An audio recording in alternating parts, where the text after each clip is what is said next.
All right, we're back live. Two-man game today. We got Mikey out. No subs wanted to come on the show, so fuck it, we ball. Breaking down week 15. Honestly, didn't really do a lot of preparation for this slate. Not a great slate, betting-wise, in my opinion, but we'll discuss it as it happens. Week 14, pretty eventful. Some pretty good games. Some, especially in the 4 o'clock window, actually provided this week, I thought, which is a rare sight. Besides that, Sunday night was good. Monday night, didn't watch a single second of it, but let's get into it. So last week, we had our friend Rat on for the first time. Unfortunately for him, he went 4-8-1. So I don't know if he'll be welcome back on. He did not make the viewers a lot of money. We'll get into the Focus 5, which was even worse. But you and I, Cam, both went 9-3-1. So very respectable records. I think that's one of the first times like two of us have done that well, like winning percentage wise. Yeah, agreed. So where that brings us, we have Mikey at the bottom with a 52% win rate, 85-77-1. You're up to 100, or I'm up to 115, 90-3 now. We did have a push in the Jets Dolphins game. So that brings me to 56%. And you are 97-61-2 for a 61% rate. So high expectations. We got to keep these spread picks coming. One-time guests, Rat, obviously I just said, is 4-8-1. Mark 9-7. So to be seen if they'll ever rejoin the cast, but we'll see what happens. So let's dive right into what happened in week 14, starting out with a Thursday night game. We had the Lions and the Packers.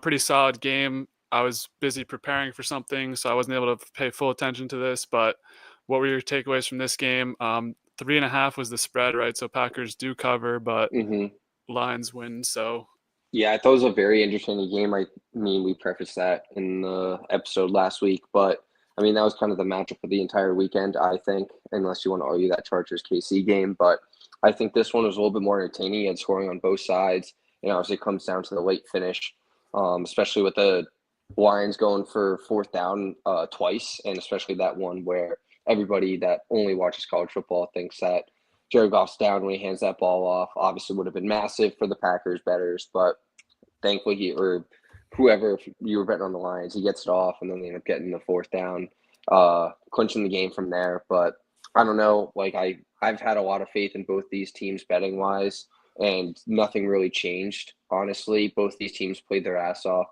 If anything, I think Green Bay definitely showed that they can play on the road against one of the best teams in the NFC, so it gives me more faith in them. But overall, just a good game Thursday night. I mean, I don't really think you could ask for much more. Maybe a Packers win, which is what I had. But I mean, good game overall. Yeah, unfortunately, like I said before, I wasn't able to pay full attention, but this did give me a lot of faith in the Packers being able to go on the road. I think the Lions are at least what most people would consider a top 2 or 3 team at the least. So being able to keep it close with them, you had Jacobs get 3 touchdowns. That running game looks pretty good. So I like the Packers a lot moving forward. Obviously, the Lions are the Lions. I think the Lions are still due for a couple losses. Obviously, they have a tough matchup this week. We'll get into that, but I don't know how all these teams are finishing with 1 or 2 losses. Like, it's week 15. I don't know. This might be like one of the best top heavy like standings where all the top teams have like 1 or 2 losses, 3 losses. It's crazy. Yeah. But I mean, no real bigger takeaways. You kind of hit it on the head. So we'll keep it moving to 1 o'clock. We had this game, the one push on the board. Jets can't get it done against the divisional rivals Dolphins. I think most of us were picking the Dolphins just because we've been kind of fading the Jets. But yeah, I don't know. This Jets team, I think they're due for a week where they come back. Like Mikey's been saying that they're just going to try and win just so they like screw up the draft pick in classic Jets form. Not like they're going to try and win to do that, but like that's going to be something that happens. I could totally see that happening. I don't know. I think the pieces maybe finally starting to click together. I mean, even with Brees out this week, you had a good performance this was in Miami, right? Yeah, it was. Yeah, so it was Miami. I don't know. We'll see about this Jets team. I mean, this may have turned a corner. They may be like a spoiler team to watch in the past couple of weeks. What was your takeaways from this? Yeah. I don't know. This kind of just seemed like more of the divisional matchup, keeping the game a little bit closer than it probably should have been. I didn't touch this game before it kicked off, but as soon as it went to overtime, I immediately threw $50 on Miami, pretty much plus money before the toss, and it was automatic. Went down the entire field and just shut the game down right from there. It was perfect. I just had a lot more faith in the Dolphins team, even though it obviously was extremely close and they took a lot in order to get the win in overtime. But I think I'm just anti Jets. Like, I know it's easy to say as a Patriots fan, but even if you're a Jets fan, Mike, you can probably attest to it. They haven't really shown a lot. In order for them to bet on, I know they kind of showed a lot in the past 2 weeks offensively improving, but obviously that it hasn't been getting it done against two teams that you consider mediocre to less mediocre, in my opinion. But yeah, Yeah. that's my thoughts. I don't know if the Dolphins are still mathematically alive. I think They I are. think they're on the hunt with at least the Bengals, but I Yeah. don't know. I think in Miami they are definitely a dangerous team. I'm just not sure with their schedule if they're going to be able to sneak into that last seed, but I do like Miami moving forward as long as Tua stays healthy. So keep it moving. Victory lap time. We had the Vikings destroy the Falcons. You guys spited me and tried to pick the Falcons for voodoo. Guess what? The Falcons were banned for a rightful reason. Although we I might think I actually, stayed with the Vikings. I'm pretty sure I did. I don't know. Well, at least Rat was taking the Falcons to try and spite me. So this one, it was close, and then it wasn't. All of a sudden, like they kind of just stopped showing this game on Red Zone. So I'm not sure what happened at the end. Obviously, Jordan Addison 3 touchdowns, big fantasy day for those fantasy people. But I don't know. I like this Vikings team a lot. Like I think a lot of people have been questioning if they're actually legit. Like they can beat on the Falcons are what I consider at least a middle tier team. Like if they can do this at home, they might be a problem in the I mean, they playoffs. were leading the division like going into this game. Yeah. Like, Well, or they were the Lions have yeah. one loss, right? Well, no, I meant the Falcons. Like, I thought that's what you were talking about, like mid-tier team. But yeah, I mean, like they're a playoff team if it was to end. And I completely agree. I was actually on Minnesota, so I was on your side. I'm not a massive fan of this Falcons team, even though they were the leader of the division going into it. But like you said, I think the defense. I mean, Mikey kind of introduced it to introduce it to us a few weeks ago, and we've kind of been just hammering it home. Like this defense, I think is pretty legit. Like, and then if the offense can build upon it, even when Justin Jefferson like doesn't have as a monster game as like Jamar Chase has had recently, you have other guys like Jordan Addison, T.J. Hawkinson, Aaron Jones who can step up. So I don't know where they are in that Green Bay and Detroit conversation. I don't know if you want to get into that at all, but I consider them relatively in the mix, like with those teams in the NFC. Yeah, I think the Lions are a step above. But I think when it comes down to the Packers and the Vikings, I'm just not sure my trust level with kind of both of them. I'm at this point, I'm leaning towards trusting the Vikings more. Mm-hmm. I think like that's a series that's going to split. I don't know if they play again or if they've already played twice. They'll lose track of that type of thing. But I feel like Yeah. that's like whoever the home team is will win that game. I mean, Packers kind of have an explosive offense when they want. Vikings have a crazy defense. Darnold, comeback player of the year, called it in the beginning. I don't know if it's actually going to happen because I think they're just going to give it to Burrow, but whatever. Yeah. So I don't know. I got the Lions one, and then after that, I think they're kind of on the same for me. I think this Okay. Vikings, like before this week, I probably had Packers because I thought this would be like a letdown spot for the Vikings, but Yeah. I don't know. I think they're on the same level for me. So we have our co-host is in the chat. Falcons banned. Yes, I informed Mikey that the Falcons were banned while he was gone. Good call. He's in agreement with that. How do we feel about Bill UNC? You want to kick us off, considering you're in the UNC jumper? Yeah, I mean, UNC was kind of my dream school growing up. That's always where I wanted to go. I ended up wasn't able to get into UNC Chapel Hill. So I actually went to UNC Wilmington and maybe potentially thinking that I would transfer, but just fell in love with UNC Wilmington. And I've always been rooting for UNC, even football wise. I loved Drake May before the Patriots drafted him. And now that he is a Patriot, it gives me a little bit of a reason to be a Chapel Hill fan. But now I feel like I actually have a reason to be a Chapel Hill fan. Like, I grew up like watching Bill Belichick every Sunday or Monday or Thursday whenever they were playing. And if you're not from New England, like that's Patriots are kind of like our childhood. We kind of just grew up on it every single week, especially from basically when school started until it got warm and then sports started for baseball. So now I'm just really excited to see what he can do in the college game. Hopefully he can turn it around for them. I actually really like the Chapel Hill move. I mean, you've seen two ACC teams get into the college football playoff because they had a weaker conference. And, like, in my opinion, I don't know. I think Alabama beat the shit out of Clemson or SMU, but obviously those two teams are in the college football playoff and Alabama isn't. So there's definitely, I think, pros and cons to being in the ACC as opposed to wanting to go after a top tier college program. So I don't know. I'm excited. It's going to be definitely a new era in Chapel Hill, and then a new Bill Belichick that I don't think we've seen before. Well, I'll push back on the ACC thing. Maybe don't lose to two 6-6 teams, and then you can make the playoff. And Okay. I don't know. I don't know what the spread would be for SM, especially Clemson, Alabama on a neutral. I don't know what the spread would be. I feel like that'd be a pretty at least close spread. I don't know, maybe a close game. SMU. I don't know. I haven't really been following SMU too closely, but their resume, I thought they deserved to get in. Anyway, the hire. I like it. It's different. It's not something I expected that he was just going to be on the Cowboys. Like I thought that was kind of a formality at this point. Eagles maybe if like Sirianni fucks up, I thought that would be potentially more interesting just because like the drama that comes with that. But bringing eyes to the college game, especially my conference being a Syracuse fan, I like it a lot. Mm-hmm. I think this is going to give us more attention in the years moving forward. I think he's going to run that like the Navy, and I don't think he's gonna have a problem like recruiting kids. Like, what college kids gonna be like? Yeah, I don't want to play for Bill Belichick. Like, when you look around the college game, like Saban's gone, everyone's kind of shifting. Like, obviously the landscape is changing, but the best coaches in the game right now are kind of like the up and comers, like Dan Lanning and those type of characters. I mean, you have Kirby Smart still, but I think kids are gonna want to play for Bill. I'm really interested to see how he does with this team. I mean, UNC is in a bowl game this season, so not like they have a worse team to start, or not like they have a terrible team to start out. So I'm interested to see what he does. And if it like goes poorly or goes great, it's going to be awesome to watch. So I like this move a lot just for the sake of being a fan. And Definitely draws a also, lot of attention, I think. yeah, I don't know. I would like to see him just coach in the NFL one more time just to see what would happen. But I guess we're not really going to get that. So I don't I know. thought, I feel like it would be weird for at least as a Patriots fan. yeah, Like I mean, you obviously, know what but I like, mean? Like but at we least watch, now it's like you don't even have to think about it. It's like, yeah, we watch Brady in a Bucks uniform. I think it's yeah, fair. Yeah. I just wanted to see like what he could have done, maybe if he still had it or he was just kind of done in the NFL. But looks like we'll never find out. So that's that. I do like the move. I'm really excited to see what Bill can do in UNC. I think that's a really interesting fit for him. So we'll see what happens. Eager to see what happens. So back to NFL. Vikings win close games, strong arm. They do, I guess. They only have 2 losses, right? So Yeah. that's a fact. Some of the other 1 o'clock action, we can kind of speed through this Yeah. one. Yeah.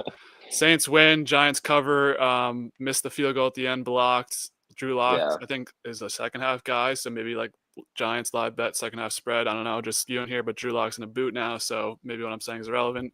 Saints pick up kind of a meaningless win. Giants, I think, still going to be headed towards that #1 pick.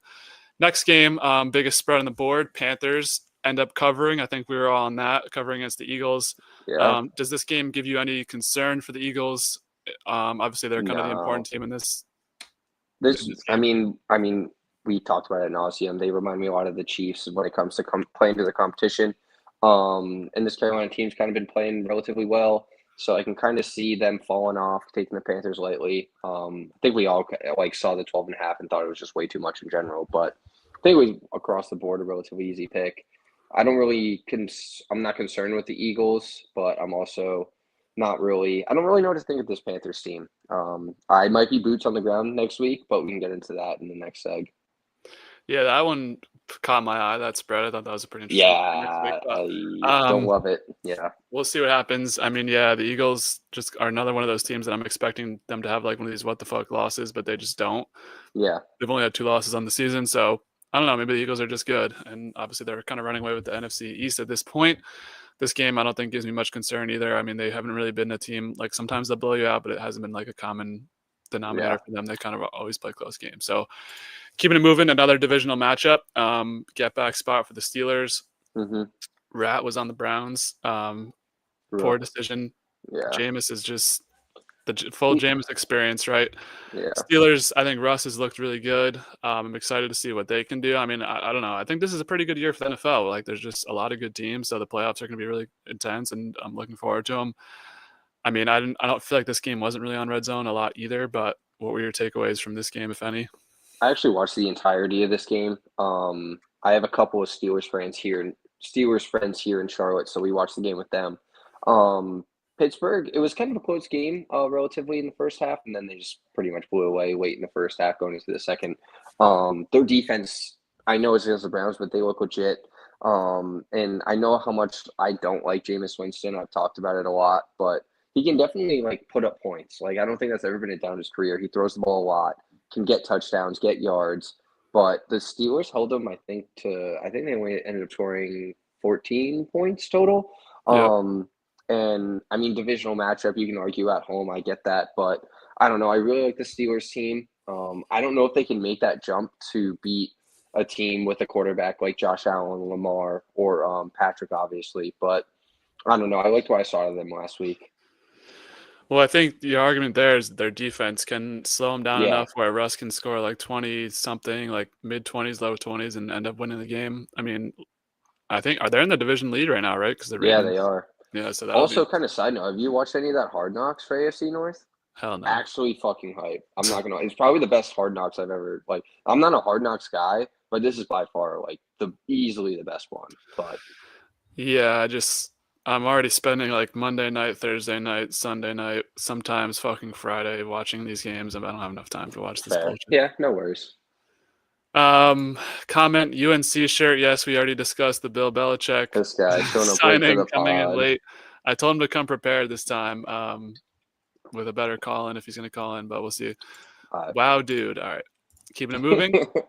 Another one, kind of run through it quick. Automatic. Yeah, Bucks at home. Raiders once again can't cover the spread here.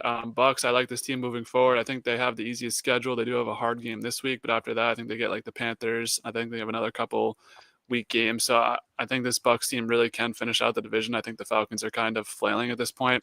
Granted, the Falcons do have the tiebreaker, so we'll see what happens. Raiders, poor guys, man. Aiden O'Connell now out for the year. It's a Desmond Ritter game. We'll see what happens. Revenge week next week? I didn't know that. Oh, true. Yeah. Oh, fuck. Oh, shit. That's something to keep an eye on. Sorry, keep forward. it going. We didn't get to that game. I was going to say, Raiders looks like they're going to be in the Cam Ward, Shadur conversation. I think those two are going to the Raiders or the Giants. Yeah. Those are the top two quarterbacks, and those teams are going to have the top pick. So interested. I mean, for this point, that's what the Raiders fans are looking forward to. Another comment in the chat. Spoiler alert. But McGann, thoughts on season finale of OBX? I literally texted you last night for like an hour about this season finale. Did you watch Outer Banks at all? No, I'm not. No. Fucking never mind. Yeah, that show's. I'm gonna keep it PC. Yeah. Jameis Deshaun, as a Jameis hater, what's your take on this? I actually don't. I'm just. I think Deshaun should just call it quits. You already got your money, dude. Like, do you want to ruin another franchise? Like, he either stays with the Browns and they're just gonna be awful, or he goes to another franchise and be even worse. Not saying that Jameis is great, but at least Jameis isn't making these decisions where he costs the team. Like, he basically puts them in cap casualty where they can't do anything. I know he's not great, but at least he's not destroying. Like, you can get rid of Jameis. Deshaun, you can't even get rid of him. Like, it's kind of the same thing as Russell Wilson. Like, I don't know, but I think Jameis is more fun, so I will agree with this. He's definitely more entertaining. If I had to pick between these two, I'd definitely take Jameis. Yeah. All right. Another one we can run through quick. Just wanted to say, obviously, fade the Titans train. Jags money line. Mac Jones looks like Mac Jones from here on out, I believe. I think so. What do you have? Did he have 2 picks in the first half? Yeah. Me and my friends were making fun of how bad the entire game was in general. But yeah, you can run through it. Every time Scott Hansen had to put on this game, he was pissed. He's like, I know they only have 5 wins combined, but I have to show you this touchdown or like this red zone drive that's just going to end in like misery. But yeah, I don't know. Jags kind of have been not great. How is there a Jameis hater? And he corrected the grammar there. All right. I don't know what he's talking about. He already explained. You can rewind if you want. Mac attack, baby. Yep. I need my Mac jersey down here. I don't know why I don't have it. I can put on the helmet if you want. No. All right, cool. I was gonna say, no, I got a nail on the top of that thing, so it's not that comfortable to put on. So I had Titans D anytime Tutty. Well, that didn't hit. That's a stupid bet. Why would you ever bet on the Titans? That wasn't on the pod. Yeah, that's rule number one of this. Rule number one of this podcast is never take anything with the Titans. 4:00. Seahawks Cardinals. Cardinals have been a team you haven't been eager to bet on. Teams. Yeah. I took the Cardinals just because of the home NFC West, and of course they bite me in the ass. They're definitely my Falcons, based on this pod. I might just be banning them outright. I completely forgot about that regarding this week. Never mind. They're definitely on the ban list this week. I didn't really watch much of this game. I was not interested at all. I don't like either of these teams. I've been very vocal about that. So if you have any more insight, feel free to elaborate. Yeah, I like the Seahawks. I mean, I can't say it. I feel like I say it every week, but JSN has been like really a revelation. He's Yeah, kind of you like have said that, that. the opposite of that second year or sophomore slump. Like I think that's kind of a trend for wide receivers is they can have like a really nice year too sometimes.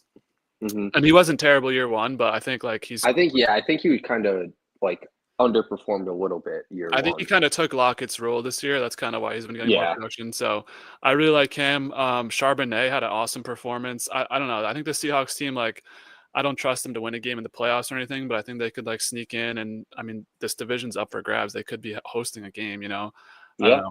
I mean, that stadium is always an advantage. It's 12 man. So I don't know. yeah, I'm okay with the Seahawks. The Cardinals, I'm out on. I feel like they're just too inconsistent for me to ever be like, I know yeah. what's going to happen in a Cardinals game. I don't think they're going to be anything, but it was nice to see them get a couple wins. Like Rat mentioned, they kind of always at the beginning of the season always get shit on just because they have Kyler and no one really likes Kyler. But I like Kyler's game. I just don't know what I think they kind of need a defense or they need something special to really elevate them and start winning games. I don't know what the case is with that, but Hmm. okay. More comments spamming the chat. He had Titans anytime defense against Mac. Fuck you. Never bet against Mac. Yeah, What happened disrespectful. to your ginger co-host? His power is out, and the tree is in the neighborhood. He can't get in or out the neighborhood. That's the story he's been telling. He's dodging the pod is what he's Yeah, doing. he hasn't come back in 2 weeks. We need him back. Maserati Marv has been nothing. He He's had actually had a flashes. decent. Yeah, Yeah, exactly. He had definitely a decent start. He's slowing up a little bit, but I mean, I think that kind of goes along with what you said. It's Kyler Murray offense. He's not so much targeting one receiver. It's more he likes to spread the ball around or just create by himself. And obviously, the running game is a huge part of his running game. So, like, the better James Conner is, the better Kyler can run the ball, which obviously like creates less opportunities for Marv. But yeah. I don't know. Yeah, that Cardinals offense. They kind of just. I mean, Trey McBride's been the number one guy, so I yeah, think it's gonna take like a couple years for Marv to really get integrated with Kyler. Seahawks have been good. I like them for a run. I don't like the Seahawks for a run. yeah, I take think a they can breath, maybe Greg. if a run is like winning division, okay, maybe, but I don't like them long term. He's lying. We can't confirm or deny that. I will say the lights have been flickering in my house all day. I worked from home today. Pretty bad rainstorm here in Rhode Island, so maybe he is being truthful. I tend to believe my friends, so I will say he's telling the truth. Next game, still at 4 o'clock. This was a banger. I think when you were saying Dude, game of the week, this was the game of the week, dude. I know, I know. I meant just on paper. This Yeah, game fucking destroyed me. you kept I betting got the Bills. I got really hot on Saturday and the 1 o'clock slate. I think I ended up like plus 450, and I ended up throwing like just live betting the Bills over and over and over, Why do and you always do that? it just didn't seem right in my head. Like in my head, I was like, "There's no way that this Bills team loses to the Rams. There's no way." And then it gets to the third quarter, I'm starting to sweat it out. Fourth quarter, I'm like kind of like legit sweating, not sweating it out, but like profusely sweating. And then not that it mattered much, but obviously that late game decision that forces them to go for an onside as opposed to try and get the 3-and-out. I mean, granted, like it definitely diminishes their chances, but you also need a 3-and-out, and then you have 40 seconds with the ball, if that. So I don't know. I just think it was kind of a fluke game. I don't think this impacts my decision on betting on either team. Just a heartbreaker for me this week. But that's my piece.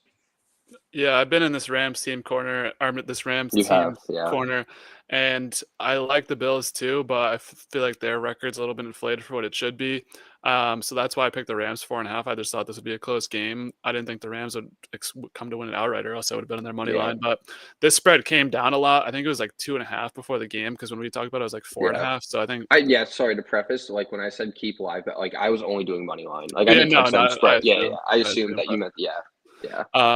So I don't know. I like this Rams team in spots. Like I kind of think they're like an elevated version of the Cardinals almost, where they're just too inconsistent for me to be like I'm gonna Yeah. like bet them every week. But like I like the Rams. I like their like obviously how can you really not like Puka or not like Kyron? Like Kyron Williams is one of Yeah. the more underrated players. Cup has been a dog for years. Stafford, like it's hard to hate Stafford. I like this Rams offense. I like So McVay. are they at top of the NFC West right now? Or is it the Seahawks? I don't know. I think it's this. I think the Seahawks have one more win. I assume it's Um, either one or the other, and then the Cardinals and then the 49ers are right behind them. But I'll pull up the I could be standings. wrong. Yeah, if you don't mind. I'm only on my phone here. This for the Bills aspect, I think this is kind of a game where you remember that you have Hey, I think this McDermott. is a good. Like I think it's a good loss though for them. Yeah, I no, mean, it is. yeah, The Rams I are agree with you though, where this is kind of like, hey, if something goes wrong, like later on in the year again, like this is kind of a pointing towards this is not a Josh Allen problem, this is more a McDermott problem. And I don't know if they addressed that in the offseason. I mean, I know it's been talked about, especially as New England fans, you kind of just always have seen the Bills choke. And you can't really blame one of the best quarterbacks in the league on that, I feel like. I don't know, but we'll see. Yes, so the Seahawks are 8-5. They have a 1-game lead over the Rams, who are 7-6, and then the Rams have a 1-game lead over the Cardinals and the 49ers, who are both 6-7. Okay, noted. So yeah, I mean, this game was just a good game. I mean, it was great. Yeah, Like the agreed. 4 o'clock window hasn't been delivering at all. So to have this, like Brady on the call, people hate Yeah. Brady's commentary, but I don't know. I think he did a good job last week. But Yeah, I thought this was a fun game, so I was excited Yeah. to watch this. And you know, I'm not pissed off that the Rams won this game. So more comments. Greg says he also live bet the Bills. They seemed like they were primed for a comeback, and the Rams are a good team, underrated. I don't know if I'd use the word underrated. I feel like they're kind of properly rated. Like we kind of know what they are. Yeah, I agree. Yeah, I think everybody talks about him the same too. But Yeah. All right, last game of the 4 o'clock slate. 49ers yeah, destroy the wow. Bears, and this was trap central. I think this one went down too. I think this ended at like Bears -3 or Bears +3 instead of 4.5. Like we started in the week. Yeah, head coach boost. They blew it. I don't know what happened. This was just, I mean, about as worse as it could be coming off the Eberflus loss. Like now you're just going to go to San Fran. Granted, you're going to San Fran, but San Fran has not been a good team this year. They blow the doors off you. Like, ugh. I mean, honestly, the only 4 o'clock game I watched was that Buffalo game because I had the most amount of money on it. So I didn't catch any of this game. Was it close, like at all, or was it just the 49ers decided to wake up for the first time this year? Like, I think they woke up. I think it was like 21-0 at some point. Like okay, Garendo played really well. Then he got hurt. Then the other kid, like Pete Taylor, came in, got a ton. Yeah. Like they were just getting whatever they wanted. Like Kittle had a crazy game. Mhm. Purdy was looking good. So the Bears, I don't even like. I think Yeah, no, I mean, that was kind of a weird game for me to pick anyway. I was kind of just, I don't know, I it thought was the more Bears just cover, anti. like head coach boost. 49ers have Yeah, looked bad, but this was looking back. This was kind of a spot where it's like obviously the 49ers are just going to yeah. smoke them. I mean, we've been saying that for the past 3 weeks, though, and then they end up Yeah. fucking losing. Well, So that's the irony of it. yeah, exactly. The Bears, it's time to start thinking about 2025. I mean, granted, they Agreed. probably are, but you need to figure this thing out before like the Caleb, because you only have a certain amount of time before you just ruin a quarterback, like we saw happen with Fields. I mean, granted, he's been okay this year, but Bryce Young is only in year 2, but like there's only a short amount of time before he just becomes ruined forever. Yeah. So you need to nail this offensive coordinator. You need to nail this head coach. I was listening to Robert Griffin III on a podcast. He was saying Cliff Kingsbury for the coach of the Bears. I don't think that's the worst thing in the world. I think there's worse options out there. Like, Oh, sorry. Did you say offensive coordinator or did you say head coach? well, I don't know. I forget if they're saying OC. I would definitely like Cliff Kingsbury Yes, there, but he's agreed. already OC at the Commanders. So I don't know if you would do a lateral move Yeah, like that. fair. Head coach. I mean, I don't know if you can get Ben Johnson, but they're not going to get Ben Johnson. So I don't know. You know. yeah. So I have a Bears friend here, in Charlotte, and I've talked about this with him quite a bit. We give each other shit on the Bears and the Pats. Obviously, we're kind of in similar situations. His number one option is Rabel. I don't know if Rabel would want to go to a team like that, and also I don't think that really helps Caleb at all unless they're able to bring in an OC like Cliff. And I think Cliff might be disastrous to being another head coach for a team. I also introduced just out of fun, like Lincoln Riley. That's what Robert Griffin said, and Really, and he said that he would prefer him over Cliff, and I found that surprising. I'm kind of just like fly on the wall. I don't really give a shit because I think the Bears will always be the Bears. But I don't know. I think it's going to be an interesting offseason conversation on who would even want to coach that team. Like I know you got weapons, you got Caleb, but definitely need to reinvent the culture and then also the toughness on that team. Well, I think starting they at were the saying line. Caleb's like the draw. I think they need an offensive coach. I think it's Ben John. Like I really don't think Vrabel would be a good fit there. But Yeah, that's just my take. I think he's too like intense. Like Caleb, I hesitate to call him Caleb's like soft. He's soft. soft. He paints his fucking nails. He needs someone who can like nurture him and whatever. I don't know. I want the Bears to be good, so I want them to nail this higher, but it's the fucking Bears, so they won't. Yeah. More comments. Hyman, he's our friend who's a Bears fan, says tried to kill himself at dinner because of this game.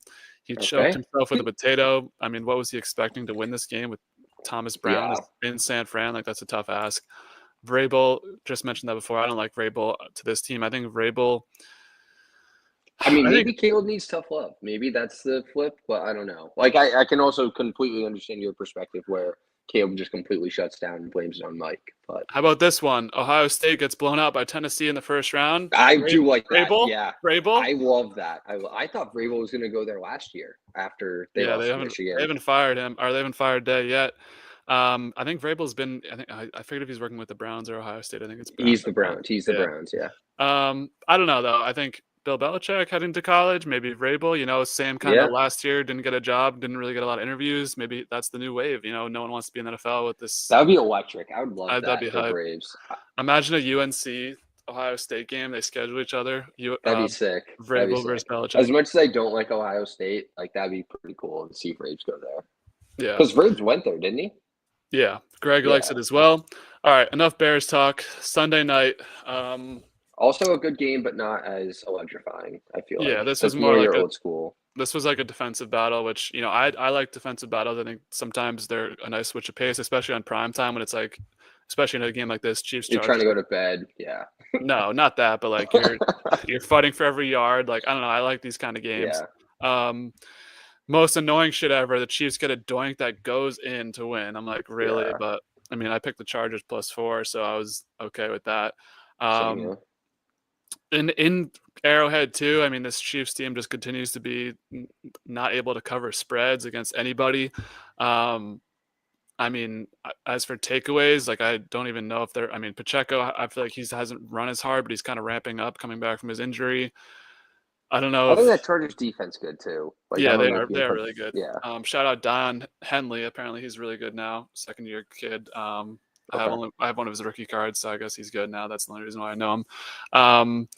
But yeah, I mean, Herbert, I think is like entering the top 5 conversation. Like maybe I'm crazy, but he's like right outside that top 5 for me. No, you're not crazy at all. At least top 10. Like with the things he's done with the weapons he has, like I think imagine getting him like an actual wide receiver. I think that's what they're going to address in the offseason. I mean, I think they've definitely built with Harbaugh the toughness mentality, and they have a great O-line and running game especially when JK's healthy.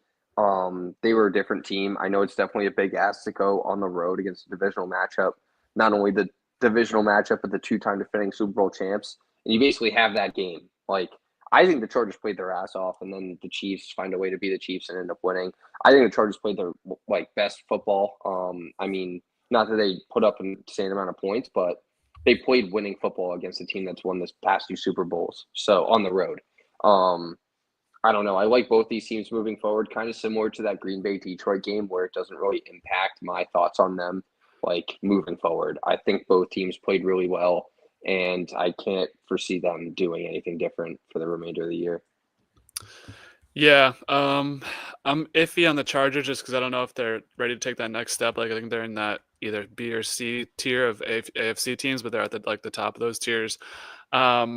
Chiefs, I mean, I think the Chiefs might just win it all again just due to smoking and winning the games that they've won. But it seems like they have as much as it pains me to say it, they have the Patriots energy, and they might have even more crazy. I don't want to be get called out. The Taylor Swift effect, bro. I don't want to get called out for saying the Chiefs got a lot of calls because I know the Patriots did get calls that were favorable, but it's they have everything on their side, and I mean maybe it just seems like that because they just can't lose, but. I don't know. I really hope the Chiefs don't three-peat. I'm kind of feeling like they may lose a game that we don't really expect, but we'll see. We'll talk about that when the playoffs come.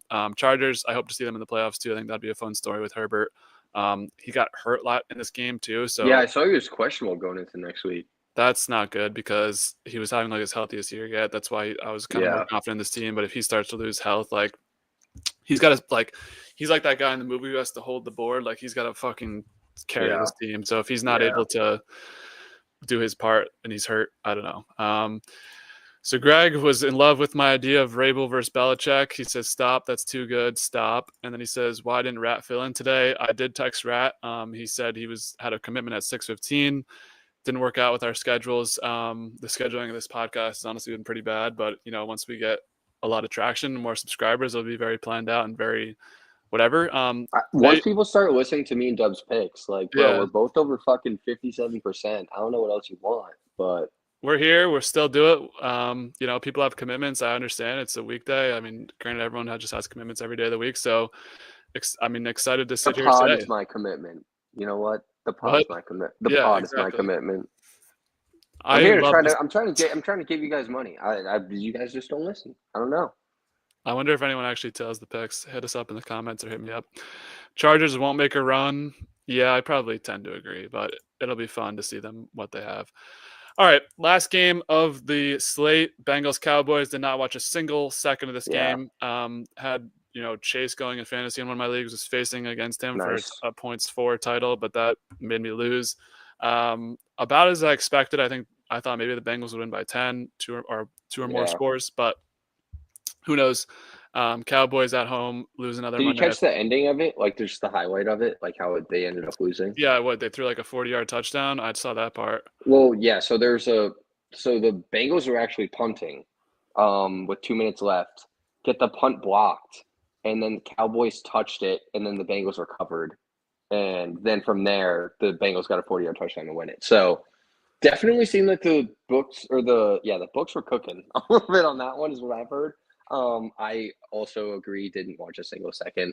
I feel like Jamar Chase for a tutty, even parlaying him and CD for a tutty would have been a lock, and they both did. But obviously, it's just such a gross game. I don't think anybody wanted to watch it, especially with the whole backstory of how they couldn't fucking flex it because the Simpsons just left a bad taste in everybody's mouth. But I mean, I think did you have the Bengals on this one too, or did you go Yeah, with Cooper Rush? Yeah. All right. yeah, the So Bengals. both of us came out with a win on that, but yeah, definitely disgusting. And if you didn't see that punt block for the Bengals to recover, definitely like peep that. It's so bad, but It just yeah, sounds like exactly what you the, expect from a Cowboys game. yeah. Especially imagine if you were a Cowboys fan staying up till like midnight, fucking watching that, then I get don't even. Those people are crazy. yeah. Um, Rat makes the show. No, he doesn't. He's only been on once. He was a And great use the guest. word, and yeah, he went He's, what he 4-8. if you want to lose money, yeah, 4-8-1, 0-5 in the Focus 5. Spoiler, but all right. Enough of Week 15. Head to Week 16. And interesting. I'm gonna have to think about. I haven't even picked these games yet. Week 15. We start out Thursday night. Rams head to the 49ers. 49ers -3. Why don't you give us your take on this one to start us out? Yeah, this is probably my least favorite game to pick of the entire week. Um, I don't want to ride the 49ers high, but I've also been not as anti-Rams as I've been anti-Cardinals, but just that whole division I just fucking hate. I think I've talked about it a lot, but if you're giving me the home team to win by at least a field goal, that three is kind of sketchy, but I assume you're going to go with the Rams plus the money or plus the points, but I'm going to go with the 49ers. Hopefully they ride that high, get a little momentum, and maybe make a run at this division. I mean, it's still a little bit open. You just got to beat your divisional opponents, and then you're back in the mix. So I'm going to go with the 49ers -3. Yeah, so when I think about this game, I mean, both these teams are coming off really good weeks. Rams had a crazy win over the Bills, and then the 49ers had that big win over the Bears. They are seemingly kind of back. So I'm actually going to flip. I'm going to take the 49ers -3. I just think this NFC West, like everything just comes back to the mean where you have, like, as soon as some team is good, they just come back to normal. So I think that's going to continue with this week. I don't know. I don't trust the Rams in a spot like this, short week. Thursday night, 49ers. I mean, I saw the 49ers, I think that was against the Seahawks a couple of weeks ago, where they were able to smoke the Seahawks. I'll take the 49ers -3. I don't love it. If it was 2.5, I'd like it more, but the 3, it's not 3.5, so at least there's that. I'll take the 49ers -3. So moving ahead to 1 p.m., we have Cowboys Panthers. -2.5, one of the weirder slates I've seen. Panthers, I think this is the first time they've been favored all season. Yeah. Um, Yeah, sorry, you can start off if you want.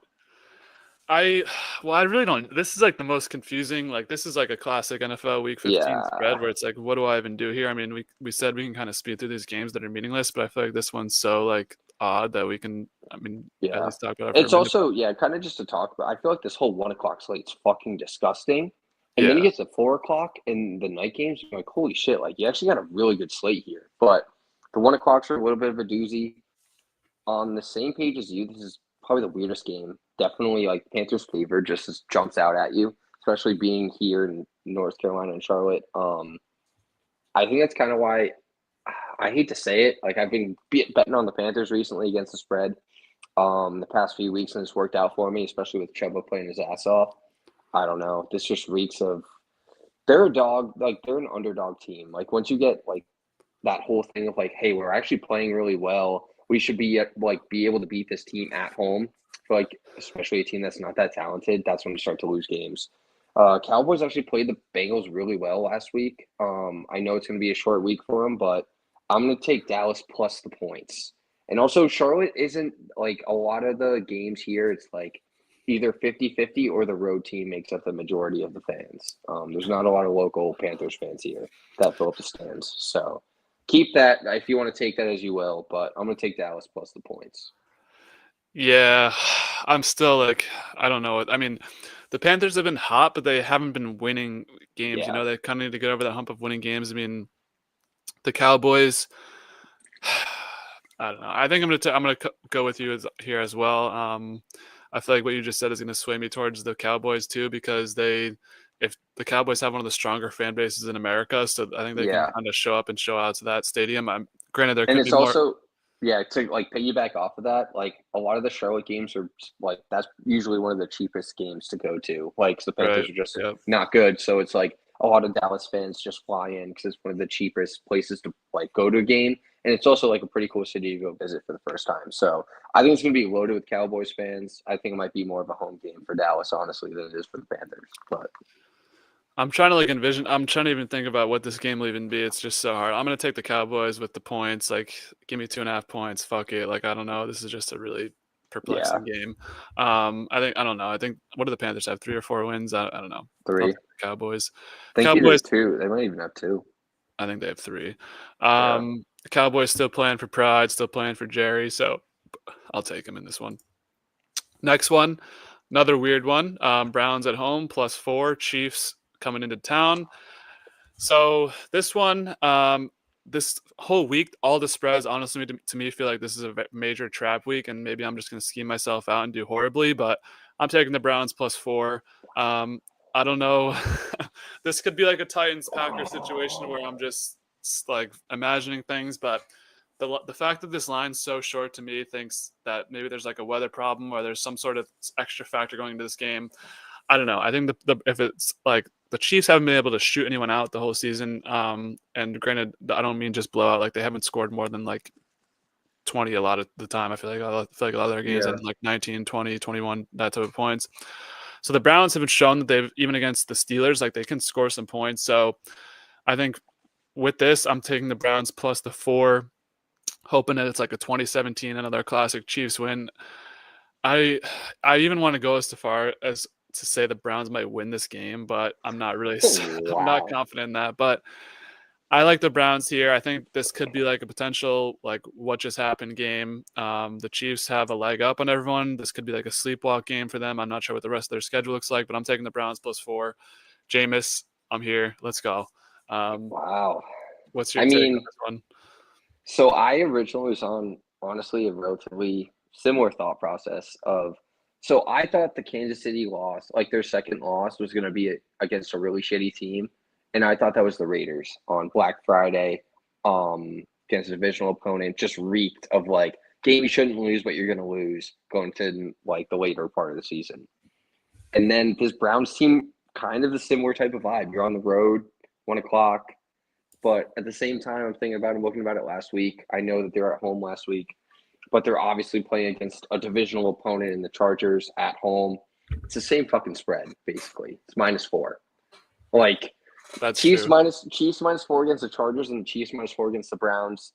I think Vegas has like understood that everybody has been playing against the Chiefs in the spread, and they're trying to make it lower to make it a very tough bet for this game in general. I just think that 4 is way too short. I know this kind of reeks of a trap game, but if you're putting Patty versus Jameis, there's only a 4-point lead for them. I'm going to take the Kansas City Chiefs -4. Jameis has a higher high than Pat. Okay, all right. No, I'm just kidding. No, I don't know. This was probably those 2 last games were the toughest 2 to pick, but it's like at the end of the day, I don't know. I'm just going with Yeah, I fair. think there's going to be some upsets this week because we haven't had upsets all season. It's been all favorites. So I'm We're hoping, due. yeah, something happens. So next one, Dolphins head to Houston, Texans -3.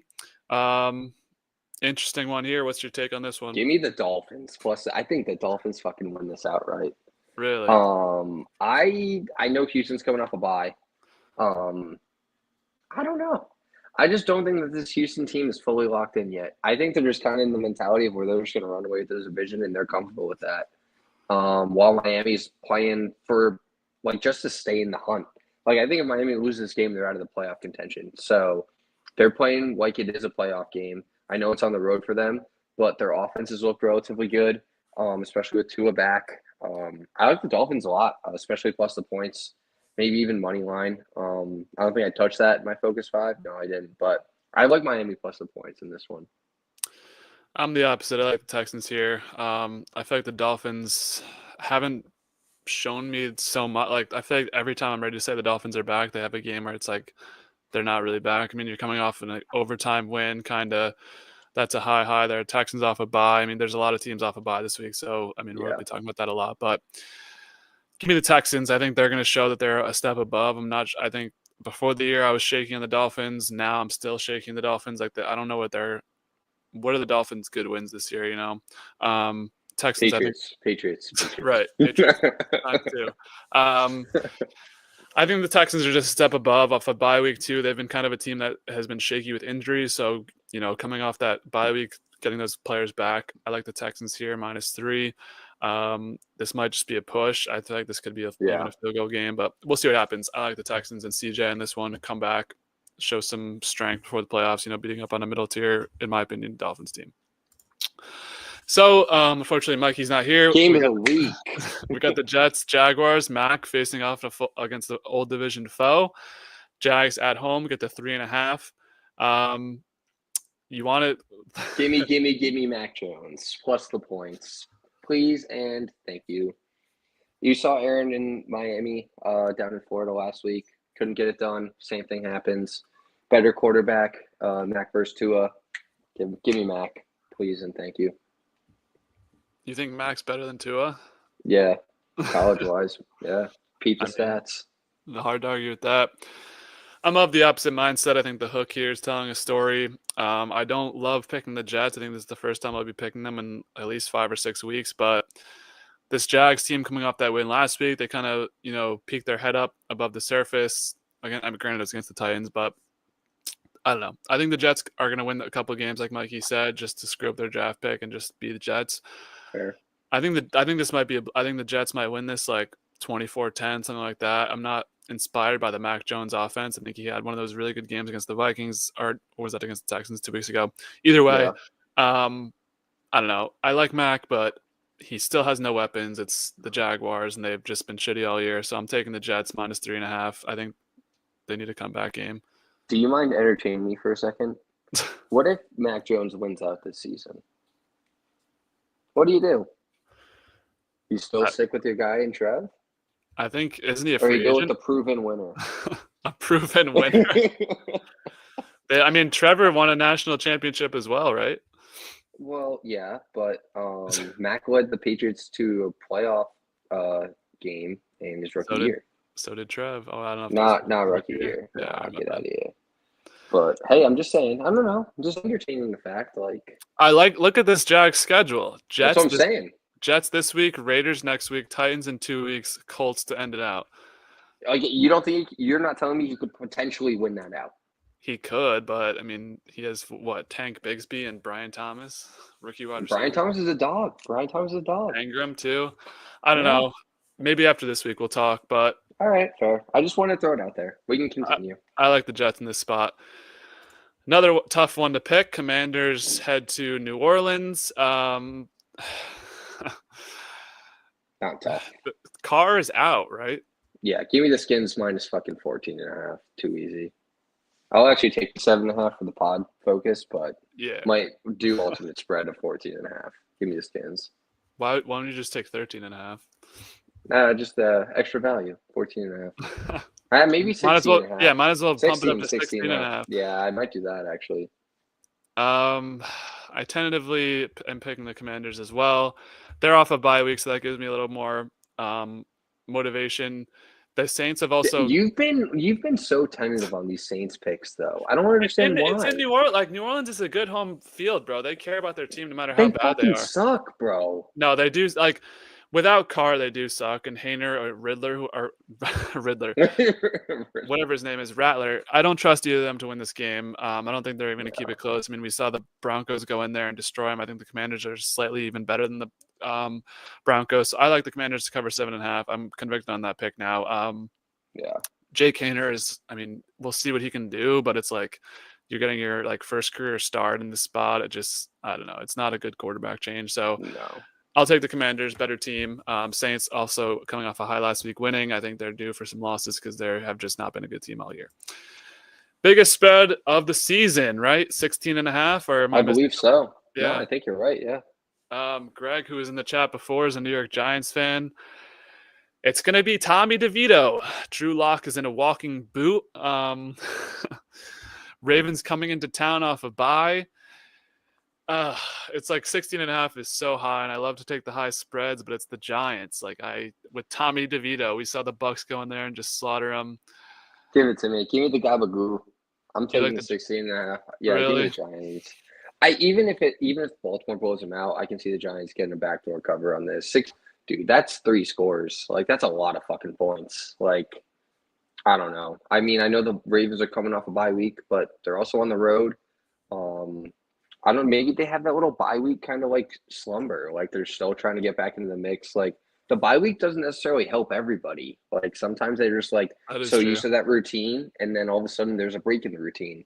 And then you go into the mindset of, oh, we're playing one of the worst teams in the entire league. Like, the team might have the number 1 overall pick. Like, they might be going into that mindset, and obviously Baltimore hasn't really been able to put away teams as much as you would like for a top tier team like that. So I'm going to take the Giants plus a 16.5.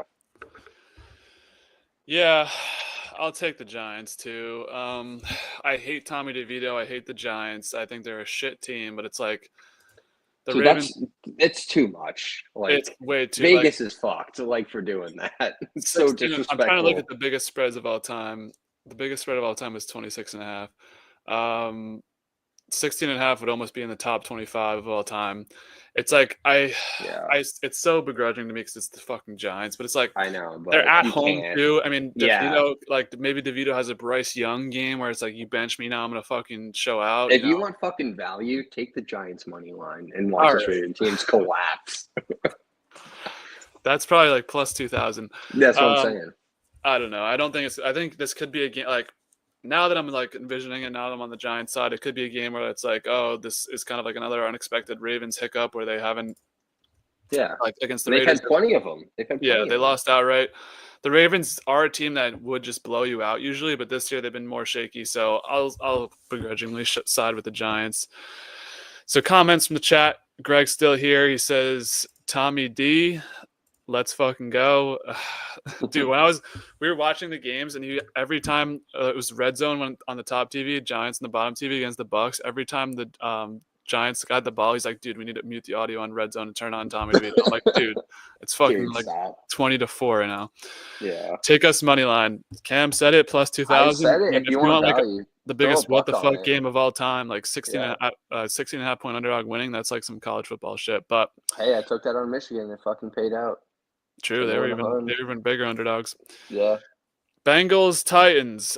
Do we need to discuss, or you taking the Titans? Yeah, automatic. Give me the Bengals -5. Too easy. Same spread against the Cowboys. Cowboys are a much better team than the Titans. I think the Bengals are going to trick themselves and I think they still have a chance to win this year.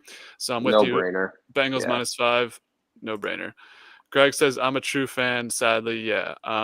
We don't need to watch fucking Tommy DeVito. You could have at least kept audio on it. Speaking of true fan, we have our home team here, the Patriots, heading across coast off a bye week to Arizona. I have a feeling where you're headed on this one, but go ahead. Yeah, if you ever watched any episode of this podcast, you know where I'm gonna lean on this one. I've been anti-Cardinals and probably the most pro-Pats better that you've seen on a sports gambling podcast. So definitely give me the Patriots +6, even though it's on the road coming off a bye. I think this is their only chance to get a win. for the remainder of the season, unfortunately, outright. So if you want to even sprinkle money line, I feel like that's a good play. Because I know they got the Bills twice, and I think we got another tough team too. Forgetting off the top of my head. Chargers. Chargers, yeah. So if you want to go into the offseason with positive vibes other than Drake May, win this fucking game. All right. Just put your focus on beating a NFC West team on the road, shutting them up, honestly, play spoiler. I mean, that kind of messes up a little bit. That helps the 49ers, which helps them like kind of get into the mix with the Seahawks and the Rams. I don't know, just kind of seems like a trap game, even though it shouldn't be considered that because the Cardinals are fucking terrible. But I'm gonna take the Pats plus 6. Yeah, I'm with you as well. Pats off a bye week. I said it 2 weeks ago when they were playing the Colts. That was really their only winnable game left. Now this is the one you have to circle on the calendar. And did they have 3 or 4? Did they have 3 or 4 wins last year? Who, the Pats? Yeah. I want to say 4. Yeah. And either way, like you want to improve on last year. If you had 3, and then if it was 4, it's like we're doing worse than last year with a new coach, new quarterback. I think they need to win.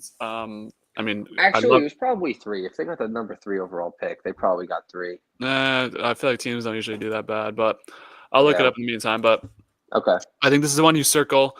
You need to win this game off a bye week. I mean, Mayo apparently is on the hot seat now. I don't know how much of that you've seen, but there's people saying I didn't know if that was like more just like local sports radio. I've seen like kind of glimpses of it, but I mean, what do you fucking do after that? Like, yeah, hire a good coach. I don't know, but I mean, like it's the same conversation as the Bears. Like, I hate comparing us to the Bears, but we're in very similar situations right now. Like, so the Patriots did have 4 wins last year. I don't know. I think this is kind of like it's hard to say must win because you're going cross coast off a bye week to face it. I mean, the Cardinals are a good team where it's like the Pats could also just easily cover the 6 here. Yeah. I agree. Yeah. I mean, I'm obviously just speaking as a Patriots fan. I'm only rooting for a win, never mind the spread. But for the sake of the podcast, definitely give me the points. Like 6 seems like a lot for this team that's been one of the most inconsistent teams in football.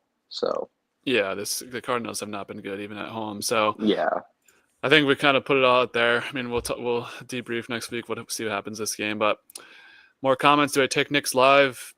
Brother, this is yeah, get the fuck out. No, what are we talking about? NBA fucking Cup? It's December. Out. I mean, granted, you did leave a podcast early to go watch a Celtics game like a month ago. Yeah. All right. Well, yeah, take your life saving to put on the Celtics to win the NBA championship. That's all I need to do. I'm not talking about the NBA fucking Cup. Bill, 5-year deal. No shit. We already knew that. I didn't know it was 5 years. I didn't know how long. Yeah, it was 5. Anyways, keeping it moving. 4:00 slate. Colts head to Denver. Broncos -4. Colts, another team off a bye week. As the self-proclaimed Colts whisper on this channel, I'm taking the Broncos -4. The Broncos are off a bye week as well, I think. Yeah, they are. I think they've showed me where like they could be a really good team, especially like at home. They can do something. Like the Colts to me are just like they had that win against the Patriots for the bye. They're kind of due to fall a little bit. Like I think they're not really. I think they're kind of the pretenders of the playoff conversation at this point. Broncos got to keep pace with the Chargers, the Ravens. Like they got to be in that conversation if they want to make the playoffs.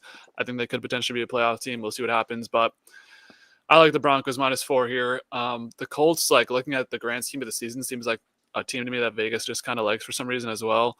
Like they kind of give them a little too much respect. So I mean, 4 is not like a crazy line, but I think the Broncos especially at home. Yeah, I think the Broncos can win this game by 1 to 2 scores. So hoping that score is a touchdown. I'll take the Broncos -4. What about you? Ditto. Couldn't have said it better myself. I think Denver puts that Colts like playoff like hope into bed. Honestly, they don't deserve it, and I don't understand how they're even still in the conversation. I think Denver blows them out, like you said, either by 1 score or 2 scores, maybe even 14 plus. So when I see them at -4, I feel like that's automatic. It's one of my favorite bets of the week. Interesting. Okay. So this 4:00 window has bangers. We kind of just those 2 games.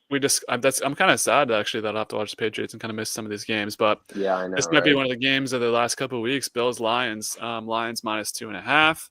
Lions extra couple days to prepare. I'll start this one out. This is one of my favorite picks of the week. I like the Bills +2.5.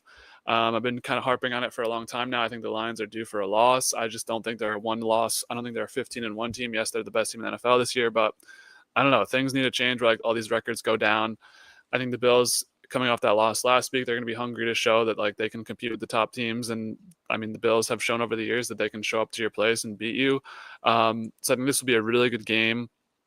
I wish it was. I don't know what the odds would be on teasing up to 3.5, but I love that bet. But the 2.5, I'll still take the Bills because they can win this game outright. I think they will win this game outright.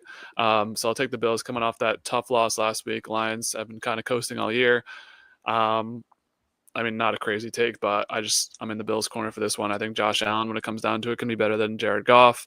So what about you? Are you sticking with the Bills or are you taking the Lions? This is what's tough about having a two-man podcast because I like having the three to not be in team ride the entire time. I don't know if I disagreed with a single statement that you said. I pretty much had all of that go running through my head for me to say. But yeah, same thought. I like Buffalo plus a 2.5, if not money line. Gonna like propose something different a little bit in my focus 5. We'll get to that later. Like you said, should be one of the biggest games of the weekend, if not the entire year. I'm extremely excited for it.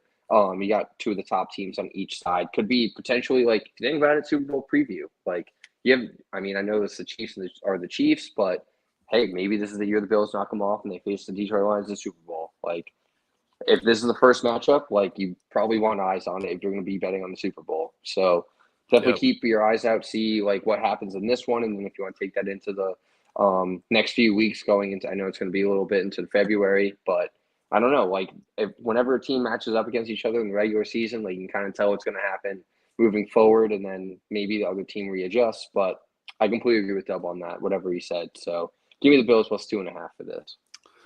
All right. Speaking of Super Bowl, Greg says Super Bowl picks. I'll start this one out. If you want to give your Super Bowl pick, you don't have to. But I liked the Ravens and the Lions a lot. Just because I think that's always kind of a matchup I have in my head the last couple of years of seeing the Ravens versus the Lions. But if the Ravens have to be a wild card team, go to Kansas City again. Like, I don't even think they went to Kansas City last year, but I don't know. I think they have a tough road ahead of them. So granted, somebody's going to have to beat Kansas City if they want to make it out of the AFC. I don't want to pick the Chiefs because I just don't even want to envision that. So I like the Bills or the Ravens versus the Lions. Like the Lions, this is their year to get into the Super Bowl. The NFC is kind of cleared out. I mean, unless you like the Eagles a lot, I just think the Eagles are kind of bound for a game, even if it comes late in the playoffs, like where they just choke. I'm not fully convinced in the Eagles yet, but I like the Lions versus the Bills. I think this could be a Super Bowl as well. As of right now, I'm on the Bills to make it. That could switch week to week. I mean, it's a fluid league, but what about you? I mean, I haven't done any research on this. I would definitely do more if I was to place a bet on like what team I expect to go to the playoffs. But I'm going to do something a little bit more fun. And now that I'm saying it out loud, I might even just throw like a few bucks on to see what it'd be like.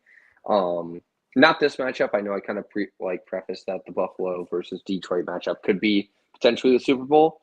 How about I think a fun little matchup would be the Steelers and the Packers. Two teams that you wouldn't really expect, but teams that are actually like competing within their own conference, against teams that are actually like top tier within their own conference. I know it's very unlikely, but I mean, if you want value, I might take a peep at see like exact Super Bowl matchup. I don't know. The Steelers with Russ, like you said, that defense might keep it within a few scores where they can score enough points to win. And I also we just talked about it. The Packers team almost beat that Lions team on the road. I know they would probably have to do it again, but I also think it's very difficult to beat the same team twice, if not 3 times. So I'm a big proponent of can't beat a team exactly. So I really like the Packers coming to the NFC. The AFC Pittsburgh was more just kind of a fun pick, but I don't know, like make it a little intriguing on the pod. Why not? I like it. Greg says I can see a team come out of nowhere in the NFC. I agree. I think the Packers. Now they're saying that like if I had to pick a team, I think the Packers. Yeah. If it's not the Eagles or the Lions, I think the Packers could make that run. Rematch of 2010, you picked Packers Steelers. Yeah. All right. Keeping it moving at this packed 4:00 slate, we have Bucks Chargers. That was tough. Yeah, this is a tough one. The last two ones I said were tough was because it was just like voodoo, but this one's just like this is a good line. It's just like it is. It should be a good game too. Yeah. I really like both these teams. It's tough to pick either one. I think I might go Tampa Bay, honestly, mainly because of the plus points. Pretty sure JK's still out. Unless I think he's on IR. Yeah. And I think I just got a confirmation. Yeah, 5-year deal for Belichick. I don't know if I'm willing to wait, but I knew it was like basically agreed upon. But I just got the notification it was official. But sorry. Anyways, I mean, we talked about how we like both these teams, the Bucks and the Chargers. We like both their quarterbacks in Baker and then Justin. I'm just going to go with the team that's plus the points, and especially when the Chargers are missing their basically like I don't want to say their heart of their offense because we obviously know that's Herbert, but I feel like Dobbins makes their offense like exponentially better. I'm going to go with the team that still has Mike Evans and Baker, who has had a connection for the past few years, plus the points. Yeah, I'll agree. I like the Bucks only because they're the underdog. Like this is a game where it's like exactly. just take who has the points. Like I like this Chargers team, and I don't like them potentially going on a skid, but like I don't know. It's a tough game. Yeah, the Bucks can it's just also like, you're coming off a heartbreaker to the Chiefs too. Like yeah, the Bucks have been they've been hot lately, so they could be down or they could be due they're for playing like for the division. Like yeah, they are. Yeah. Chargers still playing for the playoffs. Like, I think this will be a really good game. I'm excited to watch this one as well. I'll just take the Bucks +3. I think that they could cover. Like the Chargers games always seem to be low scoring, so this could be like a 19-16 situation, something like that. So I like the Bucks +3 even in a loss. Agreed. Greg says he said the 5 years already. I can confirm. Well, I knew that was rumored. I was just talking. You literally said when he said it that we already know it, and then now you're like. Well, I knew it was either 5 years or nothing, but all right. No deal. The deal's off. Are there Saturday games? No, we have a Monday night doubleheader. God forbid we have a fucking primetime slot. Anyways. Oh, and your boys are playing on Monday too. That's gonna be fun.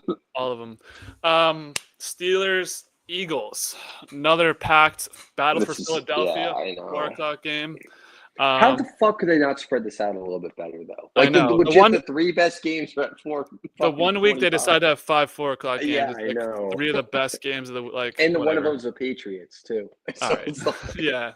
No, you know what I mean though. Like you're probably gonna be watching the Patriots. I know this might be like I might need to bring up a second TV for this game. Yeah. Or for this time slot. So I'll start this one out. I've been kind of iffy on both these teams all year, but I'm more intrigued on the Eagles' downfall than the Steelers. I think the Steelers can cover this 5, especially when you have that defense. I think this is going to be a game where it could potentially be low scoring. It could be like a Saquon versus Najee type game, but that kind of leads towards the Steelers' favor. I'm interested to see.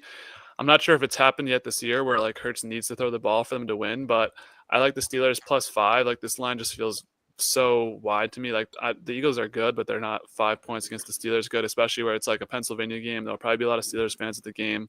So I'm taking the Steelers plus the points here. Granted, it's on the road in Philly, but I mean, they're right down the road. So do you agree? Or are you taking the home team Eagles -5?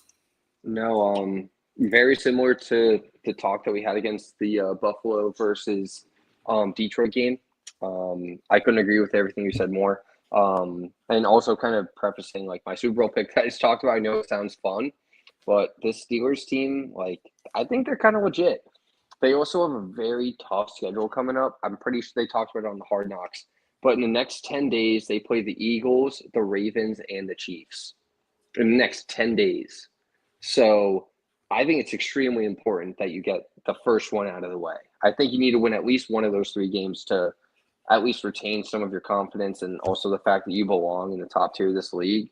I know this is, like you said, like going to be a Pennsylvania game. I know it's on the road, but I don't know. The Eagles team always likes to play close games against good teams. And this Steelers defense, like you said, I think is a game changer. I think their defense is a lot better than the Eagles defense. I just am curious to see what Saquon does in the matchup, but I don't know. I'm leaning Steelers in this one, especially plus the point, so I'm taking plus the 5.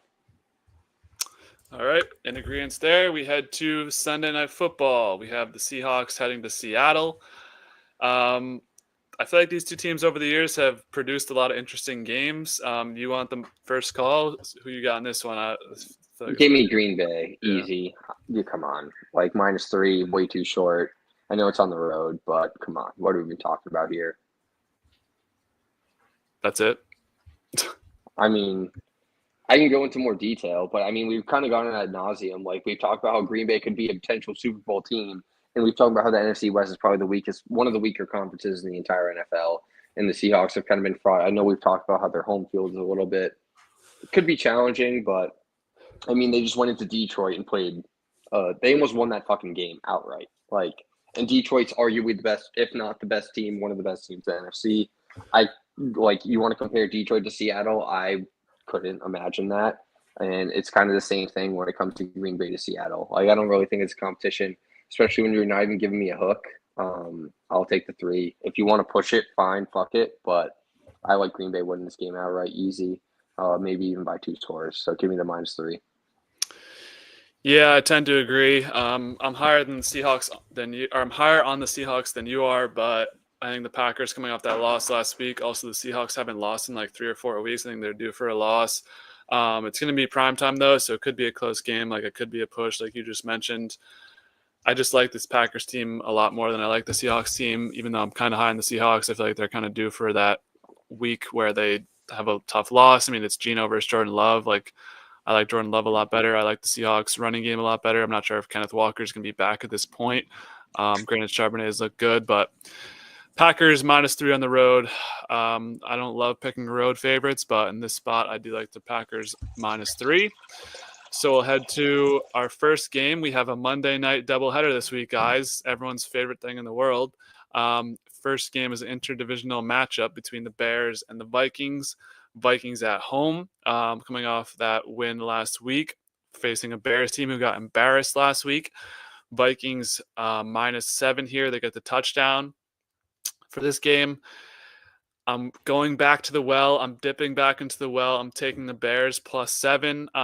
Primetime boost. I think that the head coaching change could come into effect this week. Sometimes it's a week late, sometimes you never know what could happen. So I think the Bears can cover +7. Maybe a crazy pick, but I feel like this wide of a spread on primetime is just too much. So I like the Bears to cover the 7.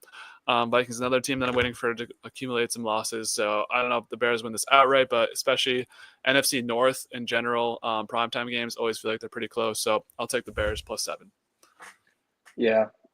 I was originally thinking your logic too. One of the tougher games to pick for me, but at the end of the day, I'm kind of just I'm taking better team, not trying to overthink it at home, -7, especially coming off that embarrassing loss off the 49ers.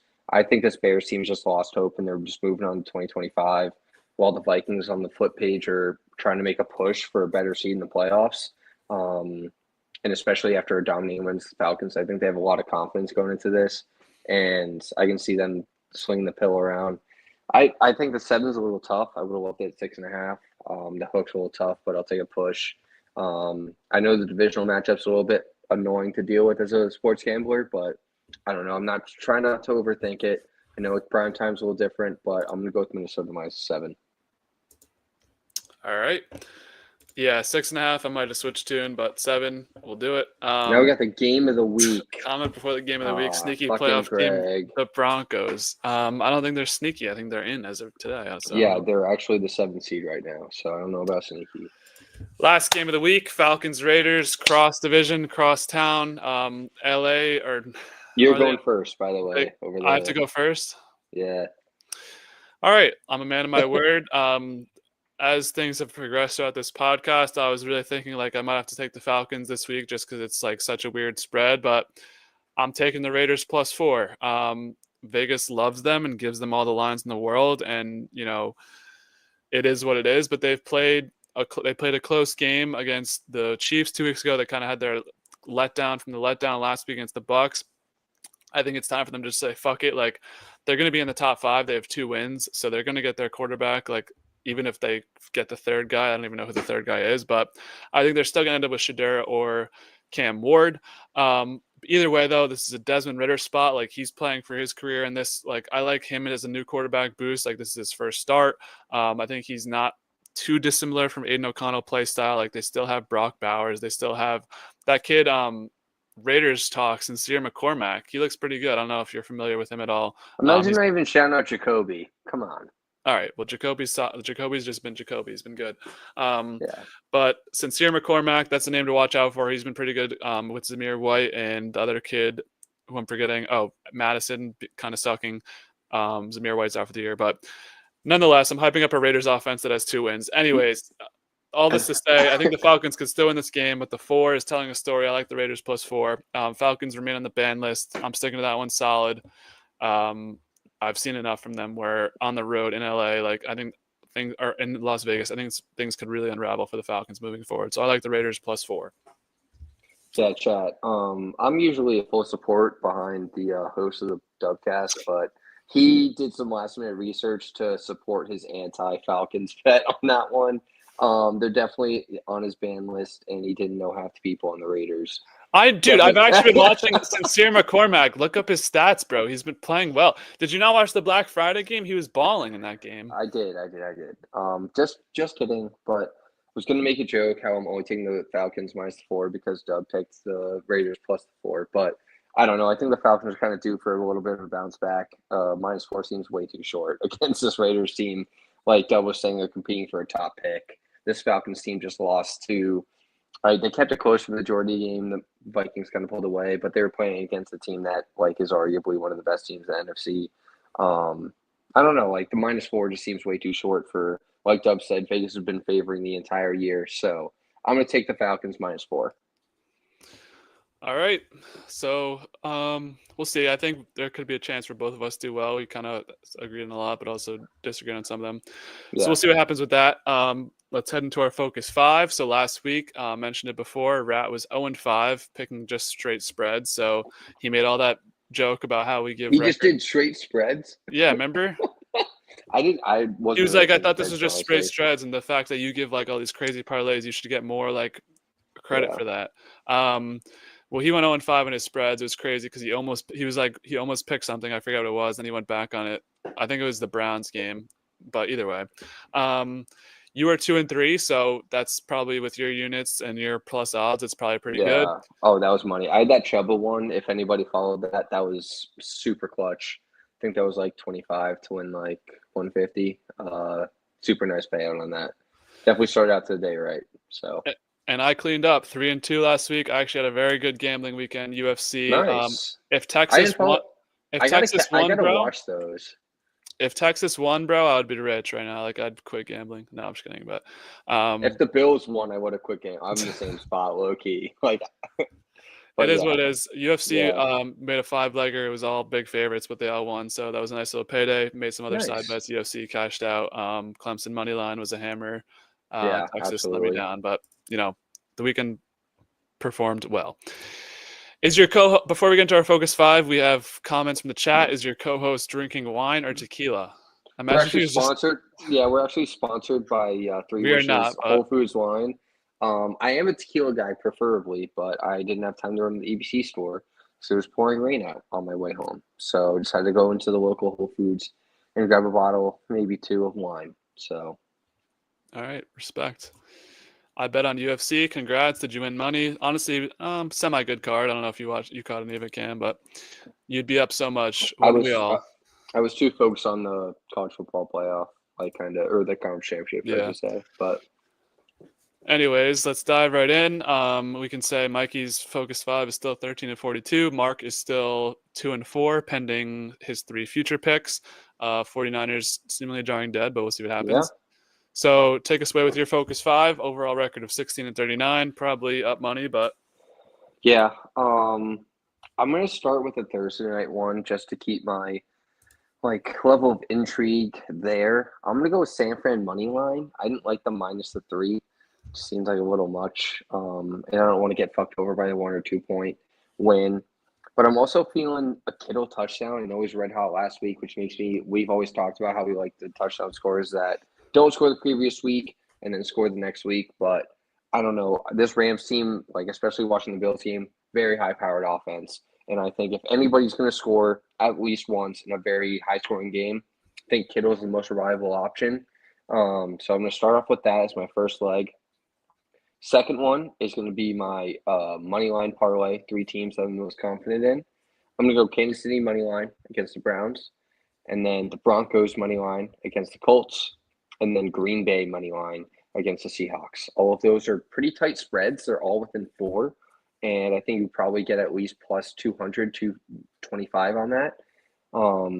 And then going into the 4 o'clock slate, I'm going to go with Cook to score a touchdown. He didn't score a touchdown last week, which I was very surprised by. Josh Allen obviously scoring several touchdowns. And then I'm going Montgomery touchdown. I think same game parlay on that. And then that'll be my third. And then for my fourth one, I'm going to go Cincinnati parlay. I got Cincy money line, and then I also got T. Higgins to score a touchdown. Obviously didn't score last week, and I just think this Tennessee Titans defense is absolutely atrocious. So I'm going to go with that. And then my last leg is going to be the Monday night parlay, just to like keep a little things interesting.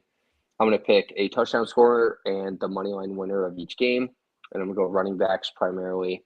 Both favorites. Give me Minnesota, Aaron Jones, and then Atlanta and Bijan.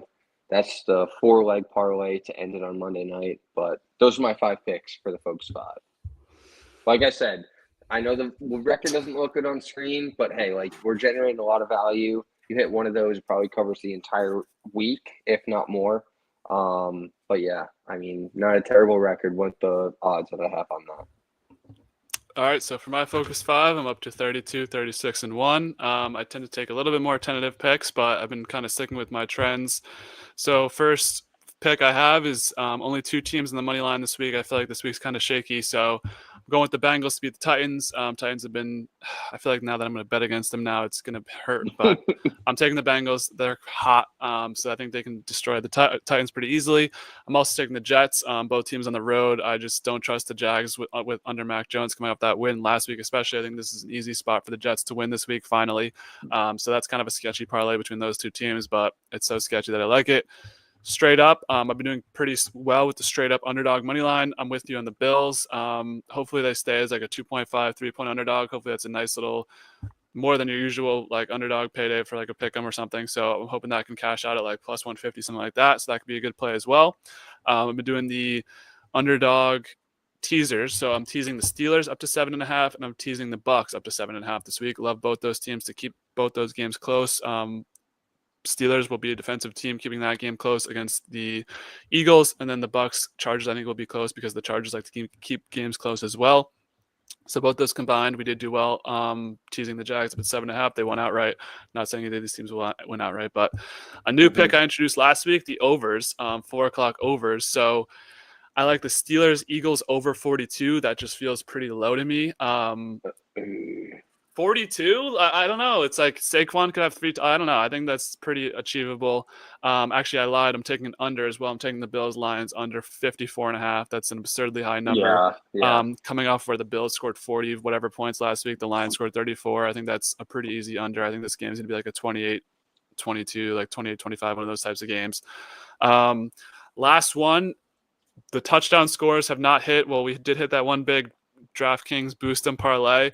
I'm trying a new strategy this week. I got 5 touchdown scores, 1 for every window.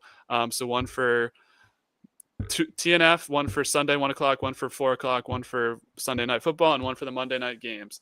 So Thursday night, he hasn't scored in a long time. He's bitching on Twitter, so he's due to get fed the ball. It's Deebo Samuel. Yep. Okay. For Sunday, 1 p.m., I like to take that highest over. I think it's the Ravens-Giants. Actually, I think the overs are not really that high, but I like Lamar to get in the end zone. We're taking it. It's a round robin, so it's like, fuck it. If it doesn't hit, it doesn't hit. All right. 4 o'clock, he didn't score last week. This is going to be a somewhat high-scoring game, biggest over on the board. Amon-Ra. It feels like he's kind of due. Every time he doesn't score, he's kind of due. This could be sketchy. I don't know. Sunday night, this one's even worse. DK, he hasn't scored in a while. I think I think DK is a game away from going on Twitter and ranting as well. And we'll wrap it all up with my favorite team, the Falcons. Drake London to score as well. He didn't score last week. Drake London has a lot of those are receivers. Yeah. Well, it's like if you take a round robin, if you hit 2 of those like plus 140s, plus 150s, like you're gonna. Sorry, I didn't hear the round robin part. Yeah. Okay, so if it's a round robin, interesting. Okay. I'm probably going to do by 2s because I'm more of a conservative bettor. That's just the way I bet. But I thought you were just doing that in a parlay now. No. Round robin, that makes sense. Okay, I like that. Definitely creating a lot more value. My bad. So we'll see. Round robins are kind of 50-50 for me, so we'll see what happens on that one. Before we get into a college pick for the week, we have a new chatters are now arguing amongst themselves. Allie McGann is in the chat. She says, quote, Greg Small saying Maserati Marv has been nothing like K.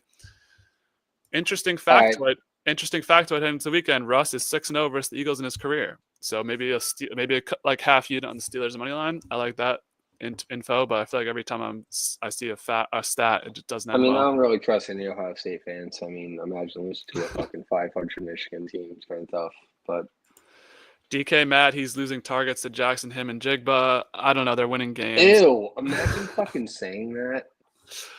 All right. Before we wrap up here, do you want have a pick for Army Navy? Navy. Army minus 6.5. I assume it's at. Is it a local game or is it? I'm sorry. Is it a neutral site game or is it at Army? It's at Northwest Stadium in Landover, Mass. I believe that's where they play. Yeah. Every year. Yeah. So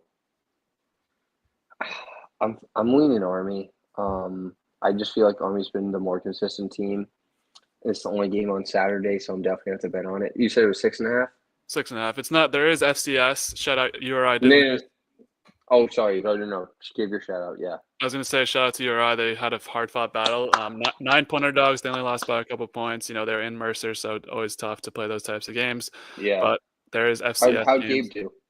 I don't know. I didn't look at the stats. It's they kind of screw over the FCS teams because they don't post the stats at the end of the game. Like you can't follow it live. Oh, really? So I forgot to go back and look at the scores. That's annoying. Well, I'm sure Gabe played his ass off. Congrats to URI and Gabe as well. And a great season. Yeah, exactly. And a great career. Great career. Yeah, exactly. This is it. So. Dude, you got to play against fucking Minnesota. That's insane. On Peacock, yeah. Yeah, I was watching that game from a bar with Brett. Kind of hype. But yeah, congrats to URI. Regarding the Army-Navy game, I just think it's 6.5, so one-score game. I know it's going to be tight. It's always Army-Navy, but I think this Army team is just superior. You're going to see, obviously, a lot of option. I might fucking do touchdown scorers. Or can I just do under on passing yards? You see that the Army guy threw 2 passes against Tulane and won the conference championship? Yeah, I bet Army money line and spread. Yeah, I had Army money line. Yeah, dude, I got red hot in college and I just blew it on the fucking Bills on Sunday.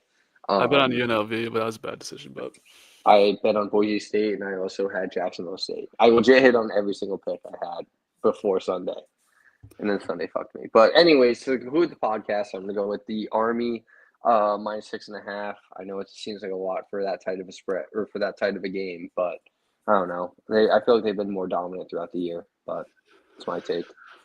All right, I'm with you on Army. We're an Army family every year. It's an important watch for our house to watch Army win. So hopefully they can pull it off this year. Even a victory would be nice, but I do like Army minus 6.5. Navy, I think, was hot early on, but then they got blown up by Notre Dame. Have been kind of fading since then.